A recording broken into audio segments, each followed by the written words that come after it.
Thiruvananthapuram mayor Arya രാജേന്ദ്രനെതിരെ Thampanoor ഡിപ്പോയിലെ driver Yadu നൽകിയ പരാതിയിൽ police നടപടി സ്വീകരിക്കാത്തതിൽ കെഎസ്ആർടിസി ജീവനക്കാർക്കിടയിൽ അമർഷം. സർക്കാർ കെഎസ്ആർടിസി ജീവനക്കാരെ രണ്ടാം കിട പൗരന്മാരായി കാണുകയാണെന്ന കെഎസ്ആർടിസി എംപ്ലോയീസ് സംഘം. വിഷയത്തിൽ മുഖ്യമന്ത്രി അടക്കം ഇടപെടണമെന്ന് കെഎസ്ആർടിസി എംപ്ലോയീസ് സംഘ സംസ്ഥാന ജനറൽ സെക്രട്ടറി അജയ്കുമാർ പറഞ്ഞു. കഴിഞ്ഞ ദിവസം തിരുവനന്തപുരം മേയർ ആര്യ രാജേന്ദ്രനും തമ്പാനൂർ ഡിപ്പോയിലെ ഡ്രൈവർ യദുവും തമ്മിലുണ്ടായ തർക്കം വലിയ രീതിയിൽ ചർച്ചയ്ക്കിടയാക്കുകയാണ്. കെഎസ്ആർടിസി ബസ് വഴിയിൽ തടഞ്ഞു നിർത്താൻ മേയർക്കാരാണ് അധികാരം നൽകിയതെന്നതാണ് ഉയരുന്ന പ്രധാന ചോദ്യം.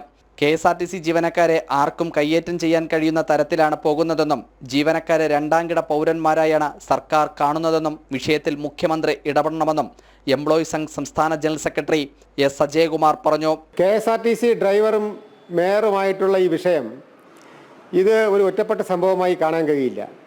കെഎസ്ആർടിസിയുടെ ജീവനക്കാർ ഇന്ന് പൊതുസമൂഹത്തിൽ അപഹാസ്യരാകുന്ന ഒരു കാലഘട്ടമാണ് ഇപ്പോൾ നടന്നു പോകുന്നത്.